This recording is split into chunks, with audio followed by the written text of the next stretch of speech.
नमस्कार। आज हम भगवद गीता का दूसरा अध्याय सांख्य योग के बारे में जानेंगे। भगवद गीता का नाम सुनते ही हमको ऐसा लगता है कि वो कोई धार्मिक पुस्तक है जो खाली सन्यासी पढ़ सकते हैं, लेकिन वही हमारी सबसे बड़ी गलतफहमी है।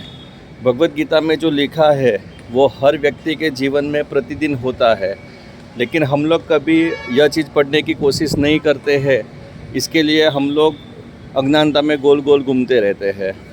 भगवद गीता के अध्याय 2 में सांख्य योग में आत्मा और कर्म दोनों के बारे में बताया है। सबसे पहले आत्मा क्या है, तो हर जीव के अंदर जो जीव है वो आत्मा ही है। वो जब भी अज्ञानता के कारण अपने आप को मैं और सामने वाले को तू करके संबोधन करता है, तभी वो जीवात्मा बन जाता है।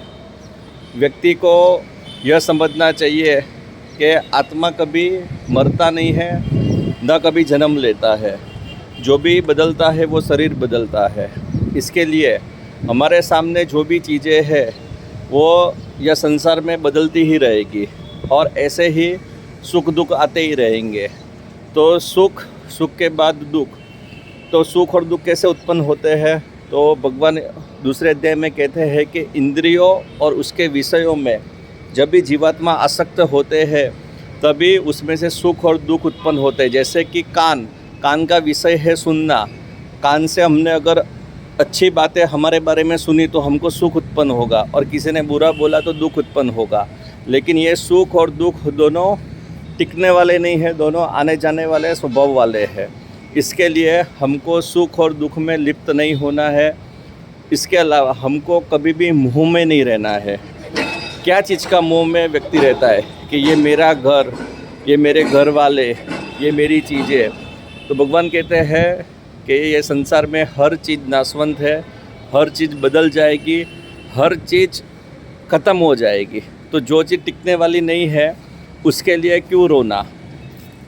दूसरे नंबर पे कि इसके साथ भगवान ने कर्म के बारे में बताया कि हम जो भी कर्म करते हैं उसके अंदर हमको ऐसे आसक्त नहीं होना है कि वह कर्म में हमको केवल सफलता ही मिले, क्योंकि कर्म करना हमारा कर्तव्य है, लेकिन उसके साथ सफलता निष्फलता होना वो भगवान की व्यवस्था के ऊपर आधारित रहता है। हमारे पूर्व जन्म के जो कर्म होते हैं वो भी हमको डिस्टर्ब करते हैं हमारे ये जन्म के जीवन में। तो व्यक्ति को जन्म मरण के चक्र से अगर छूटना है तो मैंपना का त्याग करना है, इंद्रियों और उसके विषयों में आसक्त नहीं होना है, इंद्रियों और विषयों से उत्पन्न होने वाले सुख और दुख को सफलता और निष्फलता में नहीं जानना है। अगर व्यक्ति समत्व योग से आत्मा को सर्वोपरि मान के अगर जीवन व्यतीत करेगा तो वो इसमें से मुक्त हो सकता है।